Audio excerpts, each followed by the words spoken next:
saya perkenalkan terlebih dahulu, nama saya Andi Bakti. Kebetulan saya dipercaya oleh Panasonic untuk memegang produk steel conduit, dan untuk tema kita pada pagi hari ini adalah steel conduit for data center. Mungkin lagi hits ya untuk beberapa tahun terakhir ini berbicara mengenai data center, dan tak lepas juga dari adanya peran dari steel conduit ini di data center karena memang kebutuhannya sangat begitu besar.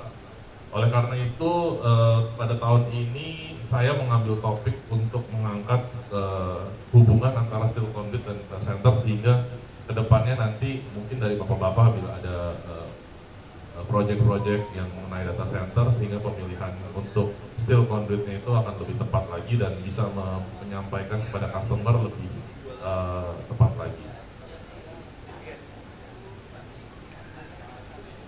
Oke, presentasi kita pagi ini saya akan bagi ke beberapa section ya. Pertama, sebelum mengenal lebih jauh, saya akan memaparkan sedikit singkat tentang steel conduit Panasonic itu sendiri.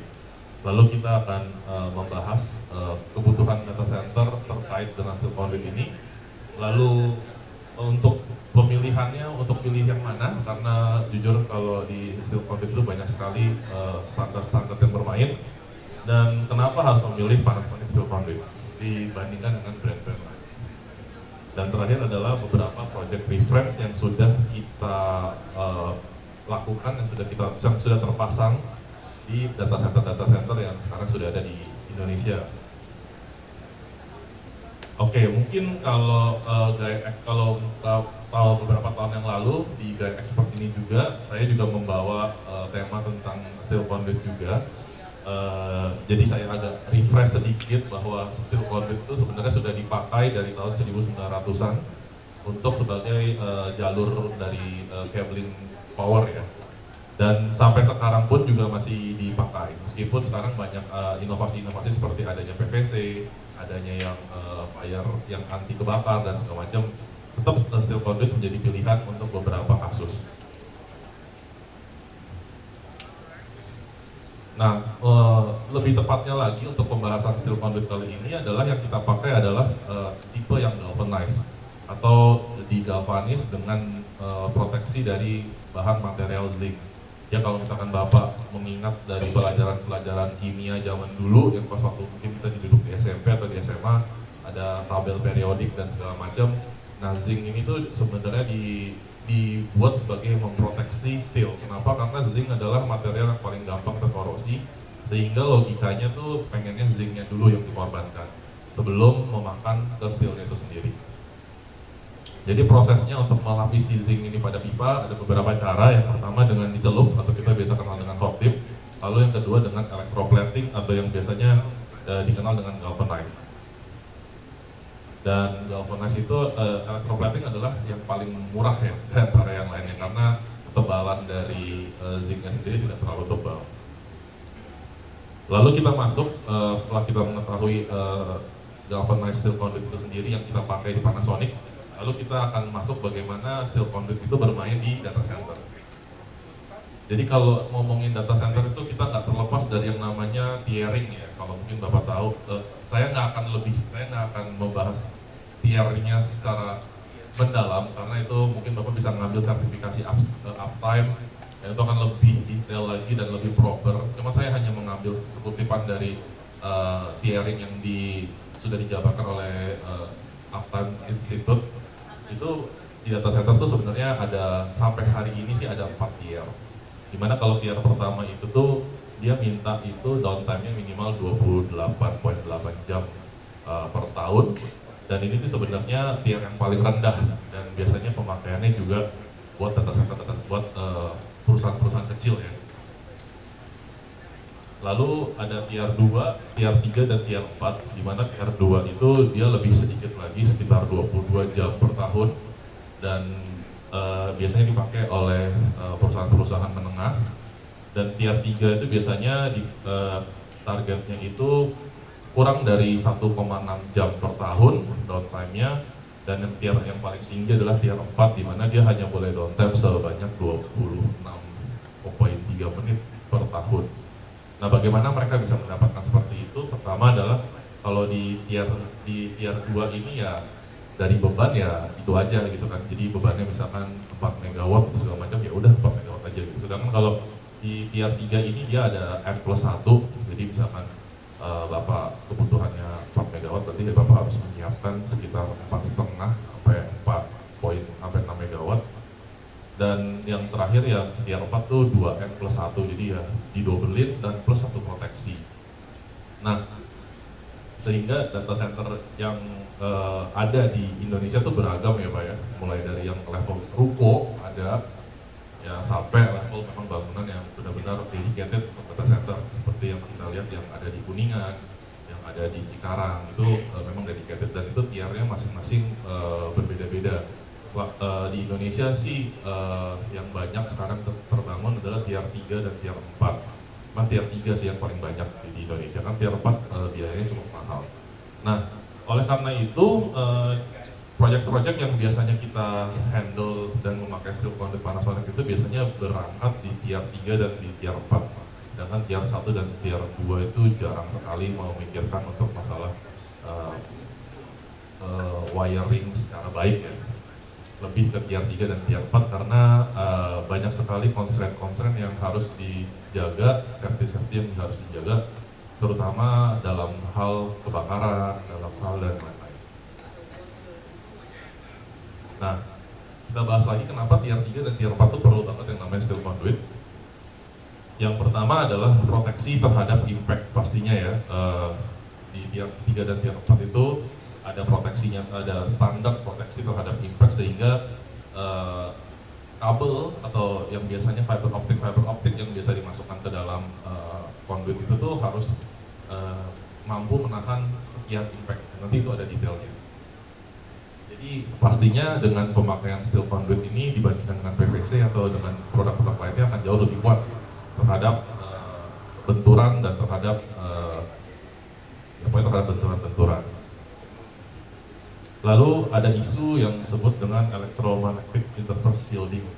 Jadi biasanya kalau dari tegangan-tegangan yang tinggi itu dapat mengganggu data yang mengalir di fiber optik, sehingga dengan pemakaian steel conduit ini bisa mereduksi sampai 95%. Ini sebenarnya udah ada research-nya, Bapak bisa cek beberapa research tentang AMI ini, dan dapat dipercaya bahwa steel conduit itu bisa mereduce sampai 95% EMI, sehingga sangat direkomendasikan untuk jalur fiber optik atau jalur data. Yang kedua pastinya ketahanan terhadap api ya atau kebakaran ya, dimana kalau yang namanya steel itu ya pasti titik lelehnya lebih tinggi daripada PVC ya, sampai 1000 derajat Celcius, sehingga memang ini sangat direkomendasikan untuk ketahanan terhadap apinya.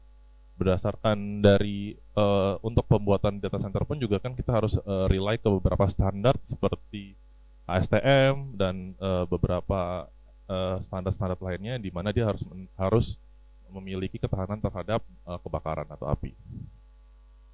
Yang terakhir grounding. Jadi sebenarnya dari pipa PVC, dari pipa steel conduit ini bisa ditambahkan grounding grounding itu sendiri, sehingga lebih memudahkan dan lebih aman ya buat alat-alat yang banyak memakai microcontroller, sehingga grounding sangat dipakai di pemakaian steel conduit ini. Jadi sebenarnya steel conduit bisa ditambahkan grounding, mudah ditambahkan grounding daripada memakai pipa seperti PVC dan lain-lain. Oke, setelah kita tahu kenapa data center membutuhkan steel conduit, tadinya ada proteksi terhadap impact, terhadap kebakaran, terhadap EMI shielding, dan terhadap yang lain-lain. Nah, terus kita harus pilih steel conduit yang mana nih? Karena di Panasonic sendiri itu ada beberapa macam. Mari kita lihat. Oke. Panasonic Indonesia itu besar sekali ya, dan dia menjual banyak produk. Kebetulan yang kita handle itu adalah barang-barang untuk cabling ya. Salah satunya adalah conduit ini. Dan yang Indonesia itu kita hanya menjual 4 tipe steel conduit yang ada di Panasonic. Yang pertama kita menjual Panasonic dengan standar American Standard atau ANSI. Yang kedua adalah kita menjual conduit dengan standar Jepang atau yang bisa dengan JIS. Kita juga menjual stainless steel dan polyethylene.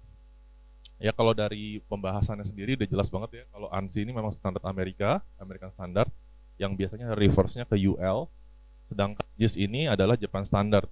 Ya, dia tidak merefer ke UL, dia juga tidak merefer ke IEC, dia memang berdiri sendiri dengan standarnya Jepang.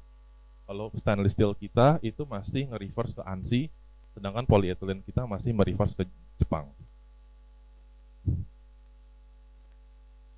Nah, dibagi lagi untuk standar American Standard itu kita ada 3 tipe.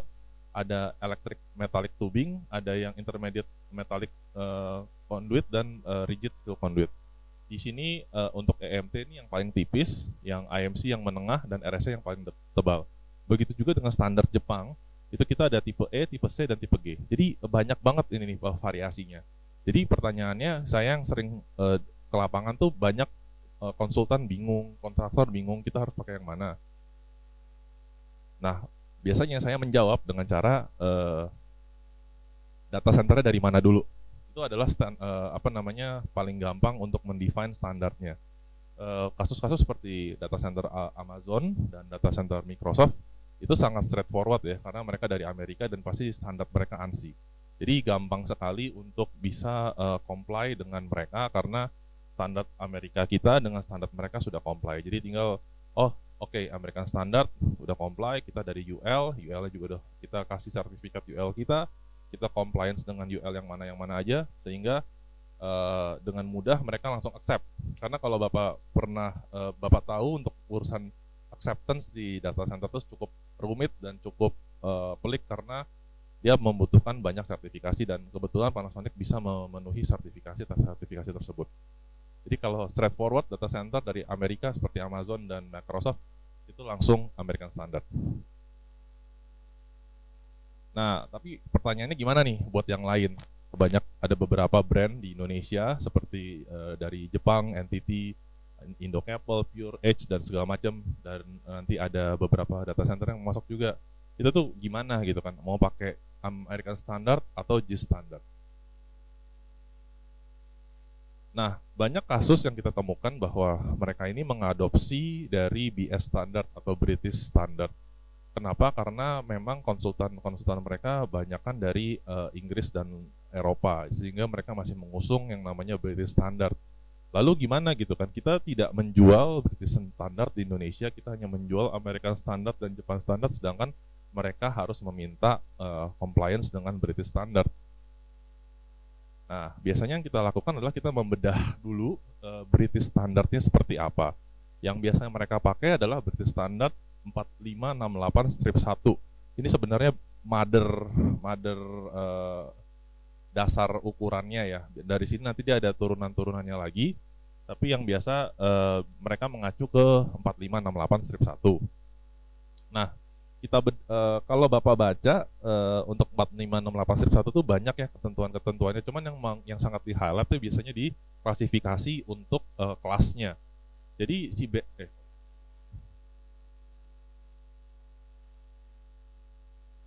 Jadi untuk BS4568 ini tuh pertama mereka mengatur apakah conduitnya itu plain atau threaded.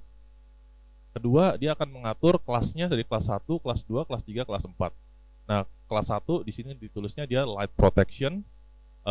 Kelas 2 dia medium protection dengan both inside dan outside ada proteksinya. Dan kelas 3 dia yang medium heavy, itu dia ada inside-nya kelas 2 tapi outside-nya mau kelas 4, dan kelas 4 tuh yang paling heavy. Coba kita bahas lebih lanjut lagi. Sebenarnya yang paling kelas 1 itu tuh pipa conduit biasa lah ya, tanpa perlindungan apapun. Yang kelas 2 itu dia minta ada di bagian dalamnya itu seperti ada enamel atau seperti epoksi, sehingga fiber optik itu aman untuk ditarik.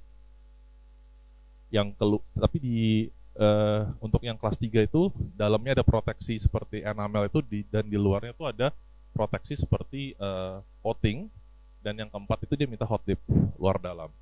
Jadi sangat straightforward banget ini beberapa kriteria yang dia butuhkan. Dan biasanya kalau di konsultan juga ngomongnya BS kelas 2 buat indoor, BS kelas 4 buat outdoor. Sebenarnya mereka mereverse ke treatmentnya untuk masing-masing conduit. Sehingga alternatifnya adalah kita mengcompare antara BS itu terhadap dengan American Standard atau JIS Standard yang kita punya.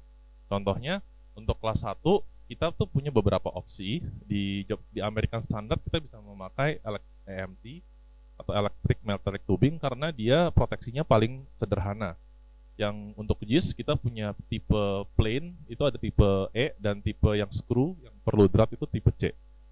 Yang untuk kelas medium yang dia perlu dalamnya ada enamel, kita sebenarnya ada banyak. Jadi si EMT ini tuh memang lebih tinggi daripada kelas 1 karena di dalamnya dia sudah ada proteksi dari proteksi epoksinya ya, sehingga kalau narik kabel tuh nggak baret lah ya, lebih halus.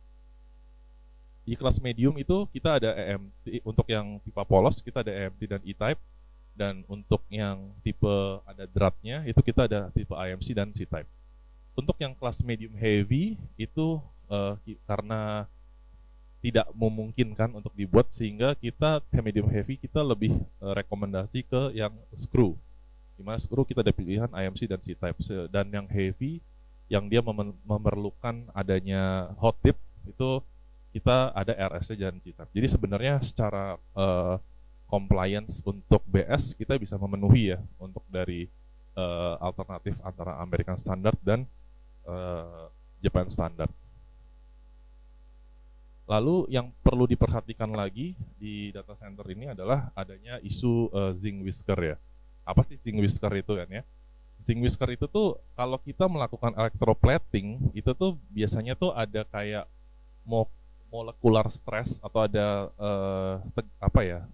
bagian yang terlalu tegang karena after electroplating itu tuh dia ada tegangan di situ di bagian luarnya itu, dan kadang-kadang tuh dia zincnya itu jadi kayak keluar gitu dari kayak membentuk duri-duri lah ya, seperti duri atau seperti agak seperti ngangkat-ngangkat sedikit seperti itu. Dan ini tuh membuat kalau lama-lama dia bisa rontok. Kita ngomongnya sih zinc yang rontok lah ya, dan rontoknya itu berbentuknya serpihan seperti debu, dan itu tuh kalau ketiup angin atau ketiup itu dia bisa terbang.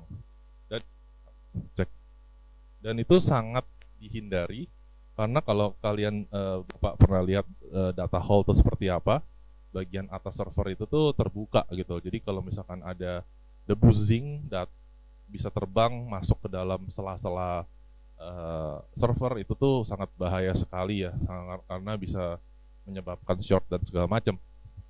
Jadi ini sangat-sangat tidak diperbolehkan di data center, dan dia selalu meminta statement untuk zinc whisker free. Nah, lalu bagaimana dengan Panasonic product? Ya, kita Panasonic product bisa mengklaim kalau kita adalah zinc whisker. Pertama, karena kita tidak melakukan electroplating, karena kita masih galvanize. Kita ada metodenya yang hot dip dan ada yang inline galvanize, jadi kita tidak di electroplating. Yang kedua, kita juga ada tambahan anti corrosion coating di luar, sehingga itu tidak memungkinkan adanya serpihan bisa copot dari dindingnya, karena ada satu tambahan lagi proteksi di bagian luarnya, sehingga ini tidak memungkinkan kalau bisa terjadi whisker ya dari pipa itu sendiri.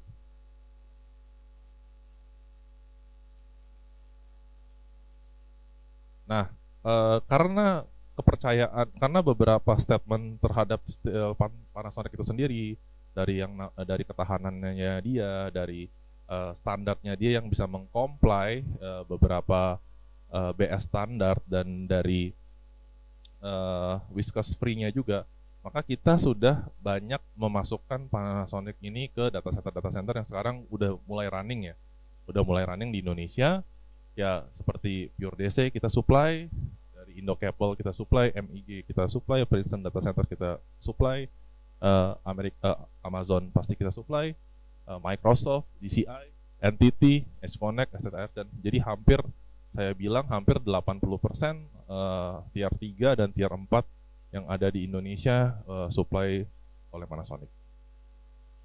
yaitu semata-mata karena compliance-nya terhadap standar BS, karena produknya sendiri yang memang cukup baik, dan ya tadi keperluan steel conduit itu sangat penting untuk tier 3 dan tier 4 karena tadi mengingat ada proteksi-proteksi yang dimiliki oleh steel conduit itu.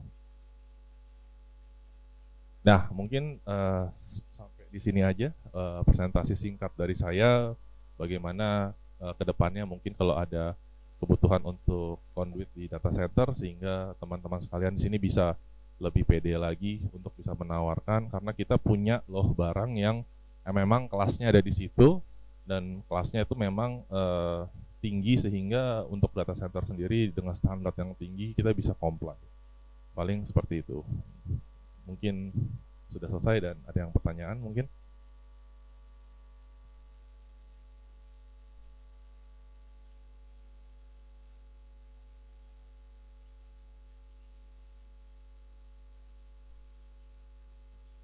Lagi. Oke.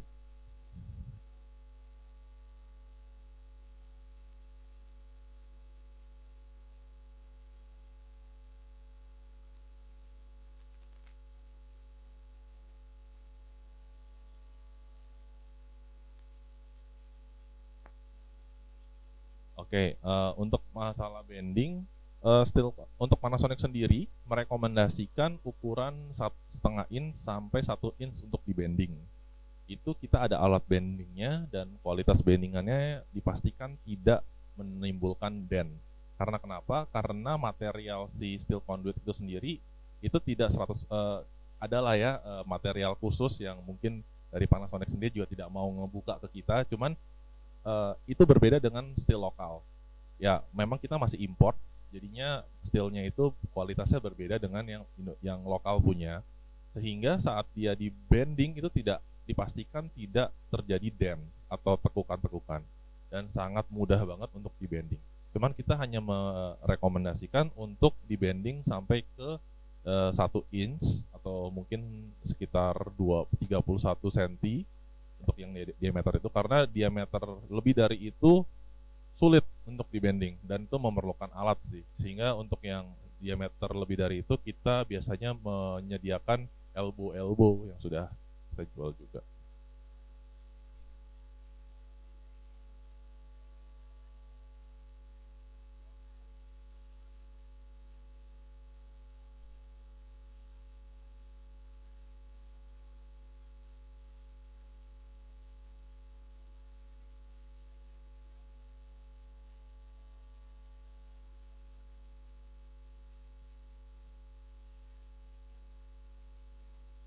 Oke. Oke, thank you Pak.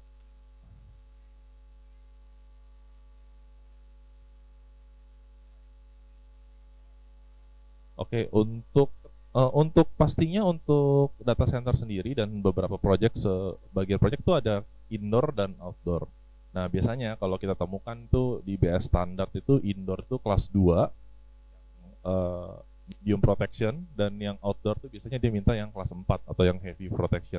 Nah, kita sendiri juga mengikuti Pak, ada yang kelas 2 dan kelas 4-nya kita. Dalam artian kelas 2 itu tidak perlu sampai hot dip, sedangkan kelas 4 itu memang diperlukan hot dip. Nah, hot dip dan nggak hot dip itu jujur saja itu yang mempengaruhi ketahanan si steel conduit itu terhadap korosi. Kenapa? Karena kalau hot dip itu metode pengcoatingan yang cukup baik, karena ketebalan dari coatingan akan cukup tebal ketimbang yang kita punya sebelumnya, kita inline galvanize atau galvanize yang langsung di pipanya gitu kan. Jadi secara ketahanan untuk indoor kita biasanya cukup dengan menggunakan kelas 2 atau mungkin yang kita bisa sebut dengan EMT atau kelas E type atau kelas IMC yang non hot dip ya, itu cukup banget indoor dan harganya juga jauh lebih murah. Sedangkan kalau untuk yang outdoor memang kita sangat merekomendasikan yang sudah terhot dip luar dalam, sehingga proteksi terhadap cuaca itu akan lebih kuat lagi. Namun perlu diinformasikan lagi, sebenarnya semua produk steel conduit kami yang tidak terhot dip itu sudah dilengkapi dengan tambahan anti corrosion coating. Jadi ada double protection di situ Pak. Jadi aman sih Pak, pengalaman kita juga pemakaian indoor itu udah sampai 5-10 tahun belum ada komplain, dan pemakaian outdoor dengan heavy rain, cuaca curah hujan, kita pernah pasang di Bogor, yaitu cukup yang salah satu data center di Bogor, itu cukup ya Bapak tahu lah ya cuacanya Bogor hampir setiap hari hujan, ya itu sih aman sampai sekarang belum ada keluhan apapun. Seperti itu.